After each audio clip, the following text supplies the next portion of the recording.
സൗന്ദര്യ മത്സരത്തിൽ വിജയിച്ചതിന്റെ തിളക്കമായി മുമ്പ് അപ്രതീക്ഷിതമായി കിരീടം നഷ്ടപ്പെട്ട് തായ്ലൻഡിലെ യുവതി മിസ് ഗ്രാൻഡ് പ്രജാബ് കിരി ഖാൻ 2026 ആയി തിരഞ്ഞെടുക്കപ്പെട്ട സുഫാനെ നോയിങ് നോങ് തോങ് എന്ന സുന്ദരിയാണ് വിവാദത്തെ തുടർന്ന് പദവിയിൽ നിന്ന് പുറത്തായത്.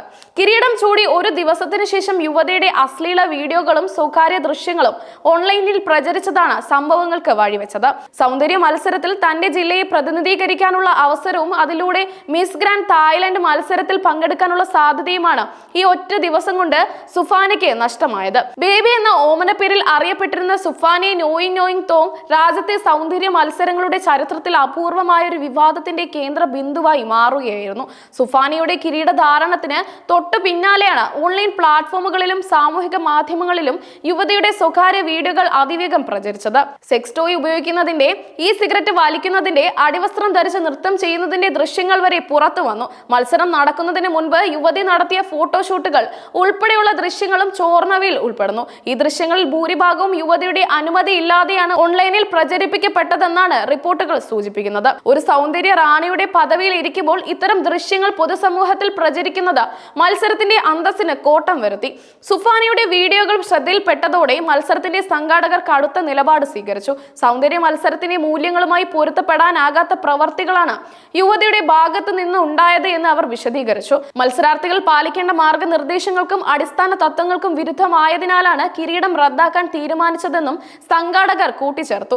തായ്ലൻഡിലെ സൗന്ദര്യ മത്സരങ്ങൾക്ക്, പ്രത്യേകിച്ച് മിസ് ഗ്രാൻഡ് പോലുള്ളവയ്ക്ക് സൗന്ദര്യപരമായ മാനദണ്ഡങ്ങൾക്കപ്പുറം സാംസ്കാരികവും ധാർമ്മികവുമായ കടുത്ത നിബന്ധനകളുണ്ട്. വ്യക്തിജീവിതത്തിലെ ഇത്തരം വിവാദങ്ങൾ പൊതുസമൂഹത്തിൽ മോശം സന്ദേശം നൽകുമെന്നും അത് മത്സരത്തിന്റെ ബ്രാൻഡിനെ ബാധിക്കുമെന്നും ചൂണ്ടിക്കാട്ടിയാണ് സംഘാടകർ കിരീടം തിരിച്ചെടുത്തത്. സംഭവത്തിൽ സംഘാടകരോടും തന്നെ പിന്തുണച്ചവരോടും മാപ്പ് പറഞ്ഞ സുഫാനെ നോയിങ് നോയിങ് തോങ് രംഗത്തെത്തി. പ്രചരിക്കുന്ന വീഡിയോകളും ഫോട്ടോഷൂട്ടുകളും പഴയതാണെന്നും അത് പൂർണ്ണമായും തന്റെ അനുവാദമില്ലാതെയാണ് പ്രചരിപ്പിക്കപ്പെട്ടതെന്നും അവർ സമ്മതിച്ചു. തന്റെ സ്വകാര്യ ജീവിതത്തിലെ ചില പ്രതിസന്ധികളെ യുവതി സമൂഹത്തോട് തുറന്നു പറഞ്ഞു. വിവാദങ്ങൾക്ക് കാരണമായ വീഡിയോകളുടെ പിന്നിലെ സാഹചര്യവും സുഫാനെ വിശദീകരിച്ചു. കോവിഡ് മഹാമാരിയുടെ കാലത്തെ കടുത്ത സാമ്പത്തിക പ്രതിസന്ധിയാണ് അത്തരം വീഡിയോകൾക്ക് കാരണമായതെന്ന് യുവതി പറയുന്നു. ഈ വെളിപ്പെടുത്തൽ തായ്ലൻഡിലെ പലരുടെയും കണ്ണു നനയിച്ചു. സാമ്പത്തികമായി ഏറെ ബുദ്ധിമുട്ടിയ ആ കാലഘട്ടത്തിൽ കിടപ്പിലായിരുന്ന അമ്മയുടെ ചികിത്സാ ചെലവുകൾ കണ്ടെത്തുന്നതിന് വേണ്ടിയാണ് താൻ ഓൺലി ഫാൻ പേജ് ആരംഭിക്കാൻ നിർബന്ധിതയായതെന്നും അവർ വെളിപ്പെടുത്തി. കുടുംബത്തിന്റെ കഷ്ടപ്പാടുകൾ ലഘൂകരിക്കാനാണ്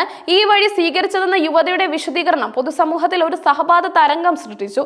സ്വകാര്യ വെബ്സൈറ്റുകൾ പങ്കുവച്ച തന്നെ ദൃശ്യങ്ങൾ ചില ഓൺലൈൻ ചൂതാട്ട വെബ്സൈറ്റുകൾ ദുരുപയോഗം ചെയ്യുകയായിരുന്നുവെന്ന് സുഫാനെ ആരോപിച്ചു. തന്റെ അനുവാദമില്ലാതെ ഈ ദൃശ്യങ്ങൾ വ്യാപകമായി പ്രചരിപ്പിക്കപ്പെട്ടത് സ്വകാര്യതയുടെ കടുത്ത ലംഘനമാണെന്ന് യുവതി വ്യക്തമാക്കി. തന്നെ ദൃശ്യങ്ങൾ ദുരുപയോഗം ചെയ്ത ഓൺലൈൻ ചൂതാട്ട വെബ്സൈറ്റുകൾക്കെതിരെ പോലീസിൽ പരാതി നൽകുമെന്ന് സുഫാനെ അറിയിച്ചിട്ടുണ്ട്. ഇത് കേവലം കിരീടം നഷ്ടപ്പെട്ട വിഷയം എന്നതിലുപരി ഒരു വ്യക്തിയുടെ സ്വകാര്യതയും ഡിജിറ്റൽ സുരക്ഷയും സംബന്ധിച്ച ഗുരുതരമായ വിഷയമായി മാറി. സൗന്ദര്യ മത്സരത്തിൽ വിജയിച്ചതിന് തൊട്ടു പിന്നാലെ അപ്രതീക്ഷിതമായി കിരീടം നഷ്ടപ്പെട്ട സംഭവം തായ്ലൻഡിൽ വലിയ ചർച്ചാ വിഷയമായി മാറിയിരിക്കുകയാണ്. സുഫാനയ്ക്ക് പിന്തുണ നൽകിയും സംഘാടകരുടെ തീരുമാനത്തെ ന്യായീകരിച്ചും ആളുകൾ രംഗത്തെത്തി. സംഘാടകരുടെ നടപടി ശരിയാണോ തെറ്റാണോ എന്ന വിഷയത്തിൽ പൊതുസമൂഹത്തിൽ ഭിന്ന അഭിപ്രായമുണ്ട്. ഒരു വിഭാഗം സൗന്ദര്യ മത്സരങ്ങളുടെ ധാർമ്മിക മൂല്യങ്ങളെ ഉയർത്തിപ്പിടിച്ച് സംഘാടകരുടെ തീരുമാനത്തെ പിന്തുണച്ചു. എന്നാൽ മറ്റൊരു വിഭാഗം സുഫാനയുടെ മനുഷ്യാവകാശത്തെയും സ്വകാര്യതയും കുറിച്ചുള്ള ചോദ്യങ്ങൾ ഉയർത്തി. സാമ്പത്തിക പ്രതിസന്ധി മറികടക്കാൻ ഒരു യുവതിക്ക് അത്തരം വഴികൾ സ്വീകരിക്കേണ്ടി വന്ന സാഹചര്യം സമൂഹത്തിലെ ദാരിദ്ര്യത്തെയും ആരോഗ്യ പരിപാലന ചെലവുകളുടെ ഭാരത്തെയും കുറിച്ചുള്ള ചർച്ചകൾക്ക് തിരികൊളുത്തി. ഒരു കലാകാരി എന്ന നിലയിൽ സുഫാനയെ പിന്തുണയ്ക്കണമെന്നും ആവശ്യമുയർന്നു.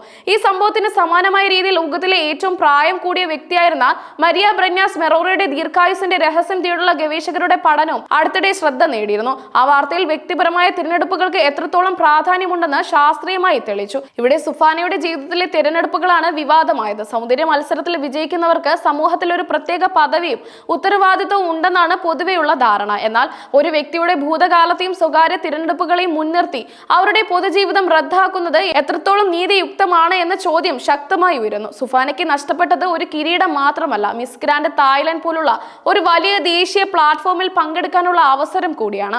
ഈ ദേശീയ മത്സരം അന്താരാഷ്ട്ര തലത്തിലുള്ള അംഗീകാരത്തിലേക്കുള്ള ഒരു പടിയാണ്. ഈ സംഭവം ഡിജിറ്റൽ ലോകത്തെ സ്വകാര്യതാ ലംഘനങ്ങളുടെ അപകട സാധ്യതകൾക്ക് അടിവരയിടുന്നു. ഒരു സ്വകാര്യ പ്ലാറ്റ്ഫോമിൽ പങ്കുവച്ച ദൃശ്യങ്ങൾ അനുമതിയില്ലാതെ ദുരുപയോഗം ചെയ്യപ്പെടുന്നത് സൈബർ സുരക്ഷാ നിയമങ്ങളുടെ പ്രാധാന്യം വർദ്ധിപ്പിക്കുന്നു.